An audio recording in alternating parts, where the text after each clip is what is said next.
StackOS is a decentralized cloud. And with me to explain exactly what the company is doing is the CEO, Vishnu Korde. So welcome, Vishnu. Hi, Jane. Thank you for having me here.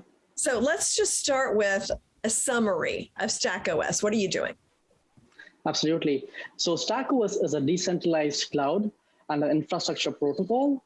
And we are in the business of creating an environment, a decentralized network, where individuals around the world will be able to provide the compute resources, while developers will be able to click a button and run applications on the decentralized cloud. Now, the white paper mentions that StackOS decentralized cloud was born out of necessity to solve its own problem. Can you explain what led to the founding of the company? Yeah, absolutely. So, earlier StackOS was called Integro, and we were building a decentralized learning management system where, we could reward people for their, for learning basically. So, what we thought was, and our core mission was we were creating a decentralized platform, but, all the smart contracts which were there for Integro, they were running on Ethereum, which was decentralized, right? But all of our infrastructure on which application was running was centralized. So it wasn't really fair for us to call us a decentralized network if we were actually centralized from the compute system point of view. So that's when we started to build something called IDAL, which was Integro's decentralized application layer, which is now called StackOS. So for us to be able to really call ourselves decentralized, we created StackOS, and that is why it was kind of important for us. Mm-hmm. What other problems then have you been able to solve along the way?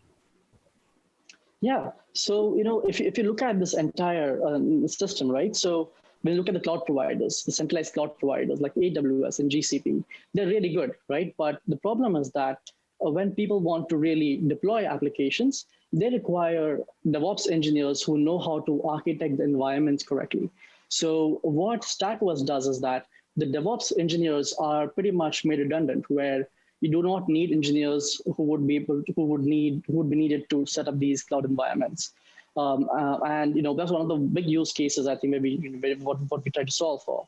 Along with that, when let's say that as an organization, if I'm the one who's running the application, and for whatever reasons one of my nodes go bad and the application goes down, I'm stuck, right? And then I'm having a downtime.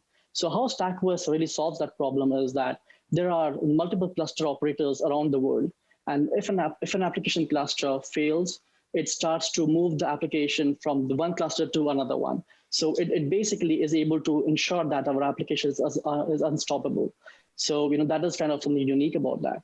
Third, I think one of the critical points, I think how StackOS really differentiates from a lot of these cloud providers is that it makes application deployment anonymous. That means that anyone can deploy an application without sharing their identity and having to stick to a specific currency to pay with. So that's how I guess we've been able to solve the problem of decentralization and also of getting the community involved in our system. Would you call AWS or Google Cloud a competitor? No, actually. So while the way I like to put this thing is, StackOS is a layer on top of all the cloud providers and the data centers. And the way it solves the problem is that it is able to ensure that we are using the same compute resources from multiple cloud providers, while ensuring that application developers are able to just click a button and have the application running on these cloud providers. Mm-hmm. So in fact, I would call them more as partners, working with us and trying to build up the open source tooling so that their cloud service is more adopted. Yeah. So that is how we are positioning ourselves as ones which are partnering with these different organizations and ensuring that developers have a seamless way in which they can run the applications. One of the key focus also is that when organizations are using these cloud providers, it takes at least few weeks for infrastructure to be set up correctly, and also requires, as I said, specialized skill set. So StackOS actually is able to make this process very streamlined. And not having developers around the world just get onto the deployment of an application makes it really, really good. So you mentioned cost effectiveness. So how can you make your services cost effective for a business? So when you look at this network, right? So there are two components, and I think I mentioned, like you said, the DevOps engineers and resources. They're pretty expensive for a mid to large scale organization. They spend hundreds of thousands to millions of dollars in the DevOps resource. Now, we completely eliminate that. We have cluster operators around the world doing that for any organization coming on board. So it actually obfuscates the requirement for that particular use case. And then if you also look at from the payments point of view, right? When I as an entity, I'm running my own service, my utilization is only 30 to 40% of my compute. And the rest is usually something that gets wasted. So the second part of cost effectiveness is that when I as a central cloud provider, as a service, I'm running an application.